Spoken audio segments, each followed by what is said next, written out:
Bueno, continuamos. Ahora vamos a hablar entonces del proceso de transcripción.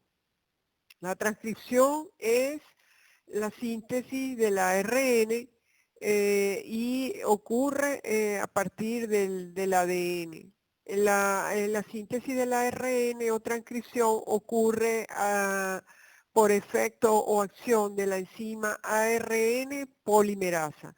La ARN polimerasa es la que va a producir la incorporación de ribonucleótidos para la síntesis del ARN. Entonces, tenemos que ahí en ese proceso se habla de una cadena molde, una cadena no molde.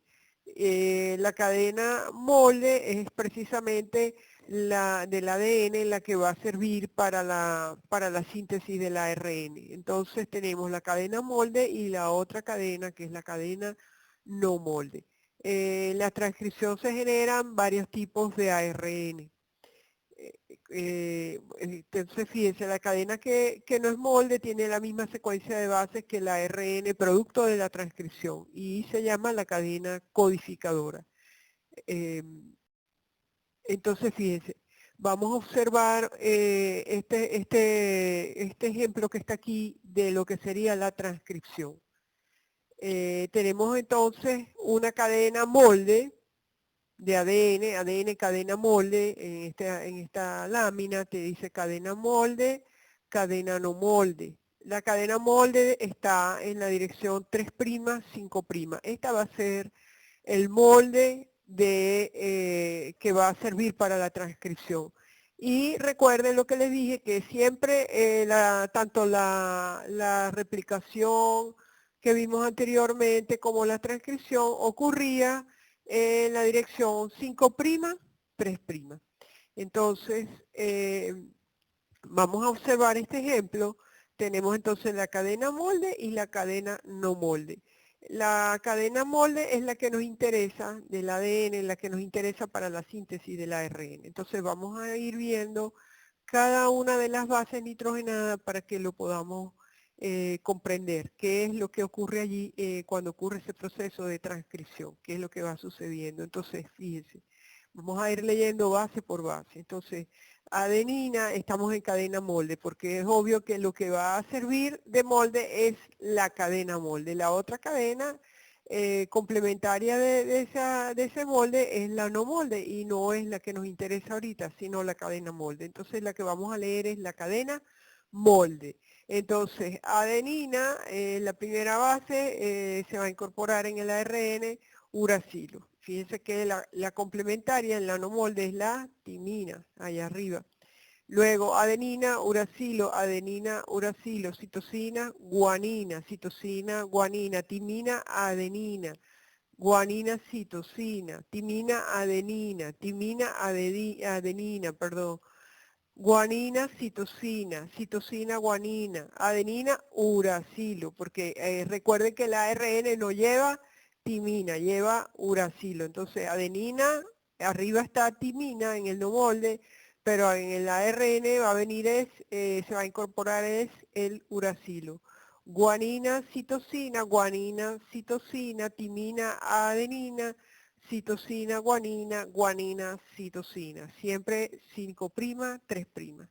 Esto se lo digo porque yo les podría colocar en la evaluación, por ejemplo, que les doy la cadena de ADN molde y usted sintetíceme el ARN, un fragmento pequeño, por ejemplo, dependiendo del factor tiempo. Y ahí está entonces la cadena no molde, que es similar a la cadena de ARN, con la diferencia que donde está timina, donde está uracilo en el ARN, está timina en la cadena no molde. Pero repito, si usted va a hacer ese proceso de transcripción, usted tendría que utilizar la cadena molde y siempre 5', 3'. O sea, la molde está 3', 5', pero la síntesis ocurre en la dirección 5', 3', siempre. ¿Ok? Igual que fíjense que la cadena no molde aparece 5', 3'. Entonces, eso sería, eso es lo que ocurre en el proceso de la transcripción, la síntesis del ARN, de los distintos tipos de ARN.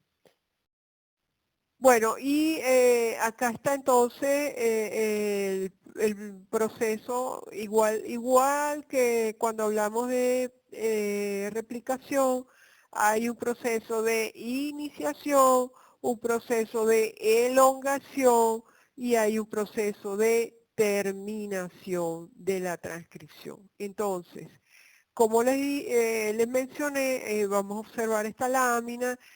Como les mencioné, aquí la enzima responsable del proceso de la transcripción se llama ARN polimerasa. Entonces, esa ARN polimerasa está formada por varias subunidades y vamos a ver un poco cómo ocurre este proceso de transcripción. Entonces, fíjense, la ARN polimerasa, esta enzima, se va a colocar sobre esto que está aquí, es el ADN, la doble hélice, se va a colocar, la ARN polimerasa se va, como decir, a deslizar por la cadena de ADN buscando precisamente dónde va a comenzar el proceso de la transcripción. Todo es por señales.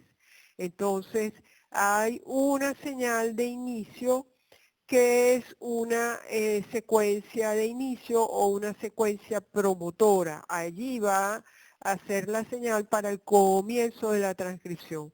De las distintas unidades que constituyen a la ARN polimerasa, nos interesa mucho esta pequeñita que está aquí, que es con la letra griega sigma, esa letra griega sigma. Cuando esa subunidad se combina con la ARN polimerasa, la finalidad de esa unión va a ser buscar la secuencia promotora, la secuencia que va a dar inicio a la transcripción. Entonces, después que se ha localizado con la ayuda de ese factor sigma de la ARN polimerasa, la secuencia promotora, entonces primero se forma un complejo promotor cerrado, luego se forma un complejo promotor abierto, o sea que ahí se ha abierto la doble hélice. Y en ese momento, entonces, comienza la síntesis del ARN mensajero. Como lo ven ustedes allí, se va sintetizando el ARN mensajero. ¿Y cómo se va sintetizando? Bueno, la ARN polimerasa va leyendo la secuencia molde y va incorporando los nucleótidos para, según lo que dice esa secuencia molde. Por ejemplo, si en la secuencia molde aparece citosina, la ARN polimerasa va a colocar un nucleótido, si es citosina, ¿verdad? Es guanina. Si es guanina, citosina. Si es adenina, uracilo. Si es timina, es adenina. Va leyendo, ¿verdad? Ese ADN molde y se va produciendo el ARN mensajero. Ya una vez que se han sintetizado unos 8 o 10 nucleótidos, estamos ya en la parte inferior de la lámina, paso 5, paso 6, vemos que ya está creciendo ese ARN mensajero, entonces ese factor sigma se desprende, se libera, porque como les dije, él tenía la función, este factor, solamente de localizar la secuencia promotora.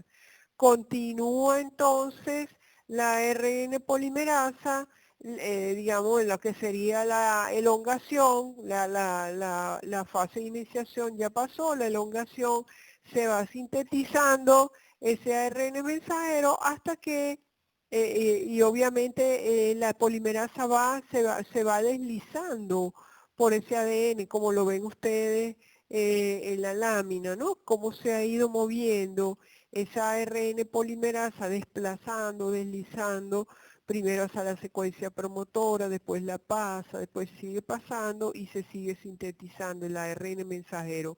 Obviamente ese proceso tiene un momento en el cual se va a detener y eso obviamente es con otra señal. Entonces vamos a continuar el estudio del proceso de transcripción. Entonces, esa iniciación de la transcripción en procariotas, la ARN polimerasa de Escherichia coli cataliza la síntesis de todos los ARN, ya hablamos que era la ARN polimerasa, y que la ARN polimerasa presenta múltiples subunidades en la forma alfa, beta, beta prima, omega y sigma. Entonces, hablábamos de la unión transitoria de ese factor sigma a la enzima central que permite el inicio de la transcripción.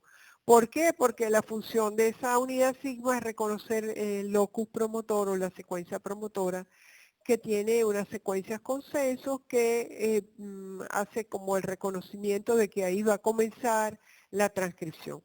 Entonces la ARN polimerasa se va deslizando a lo largo del ADN hasta que encuentra esa secuencia consenso o secuencia promotora o secuencia de inicio.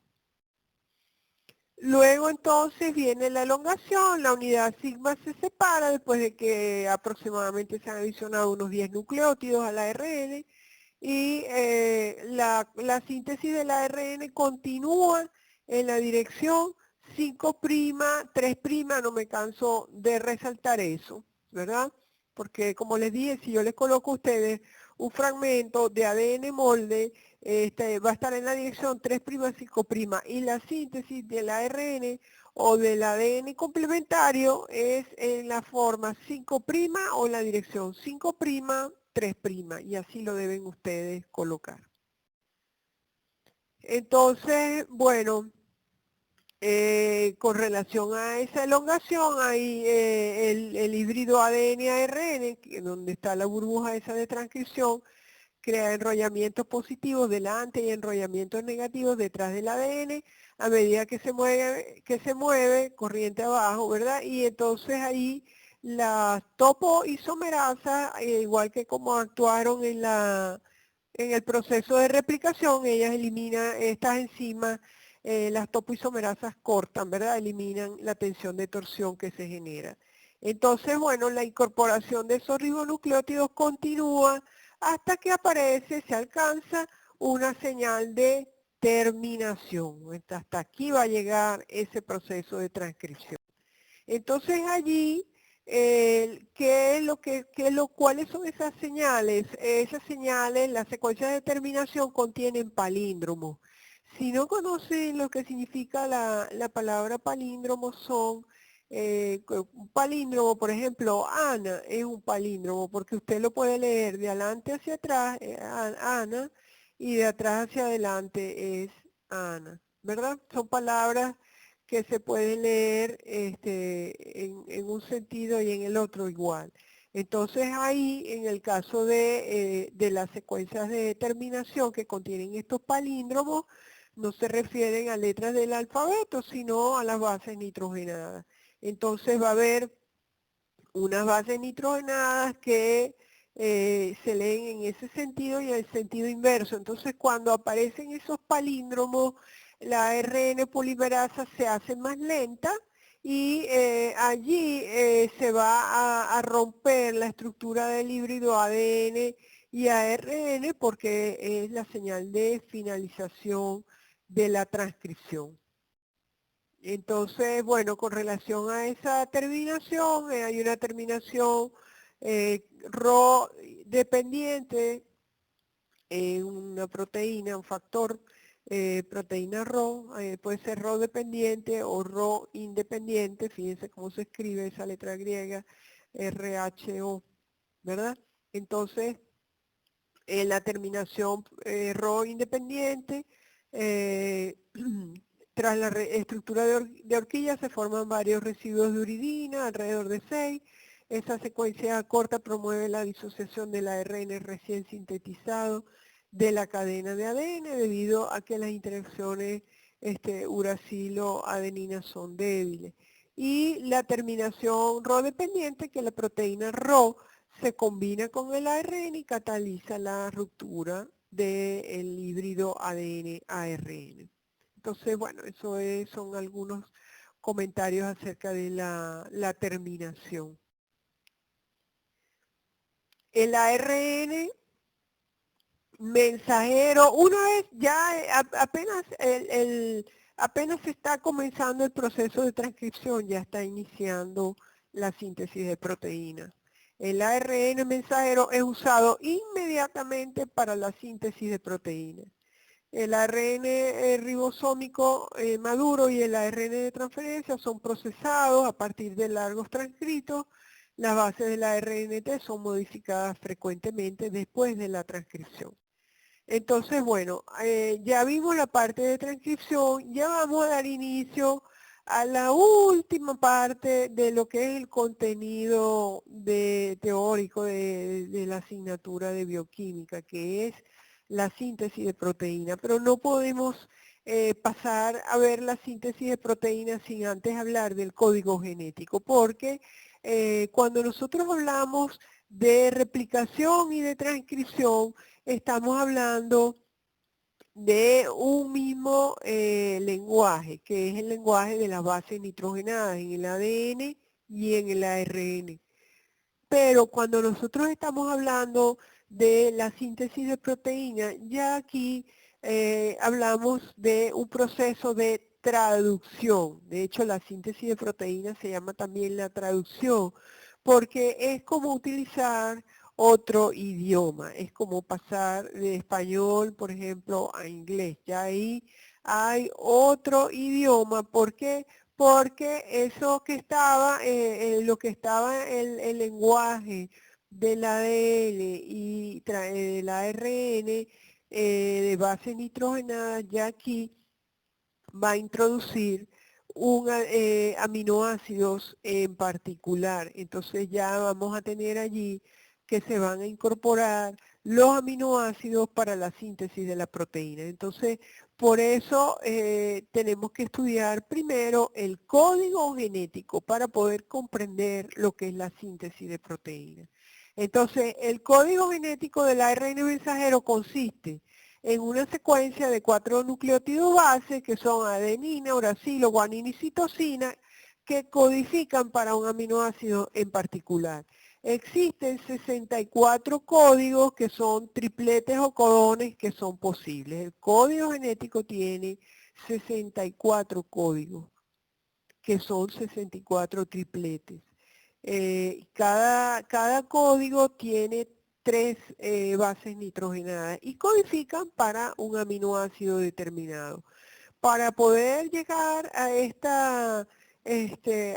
dilucidar lo que era el código genético, tuvieron que realizar numerosos experimentos porque no se sabía si eran 4 bases nitrogenadas, si eran 2, si eran 6, hasta que se llegó al conocimiento de que eran 64 codones o tripletes que constituyen el código genético.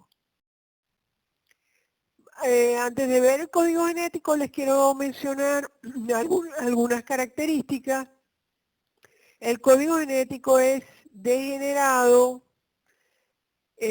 cuando se habla de que un idioma es degenerado, es porque más de un codón de 3 bases, en este caso más de un triplete, puede codificar para el mismo aminoácido. Quiere decir eso que, por ejemplo, para el aminoácido leucina hay 2 tripletes, 3 tripletes, 4 tripletes distintos que incorporan a ese aminoácido. Entonces, cuando se habla de un idioma así, de un código así, se le señala que es un código degenerado. Sin embargo, el código genético es específico. ¿Qué quiere decir? Que cada codón es específico para un aminoácido. ¿Qué quiere decir?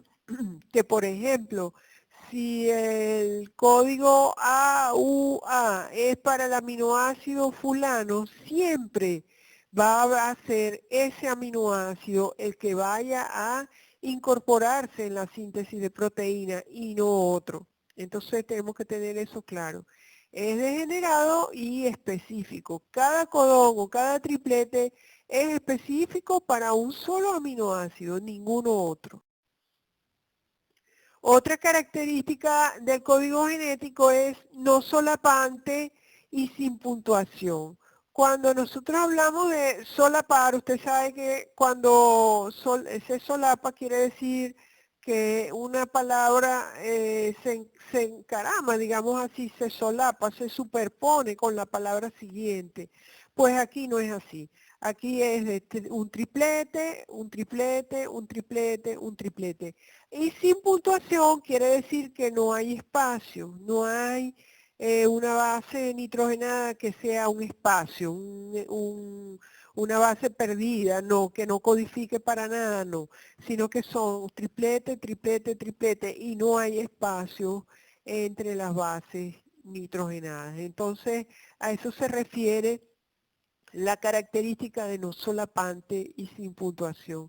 Ninguna de las bases son compartidas entre los codones consecutivos, o sea, no hay encabalgamiento, que es como decir, este es un triplete, entonces la última base sea la primera del siguiente, no.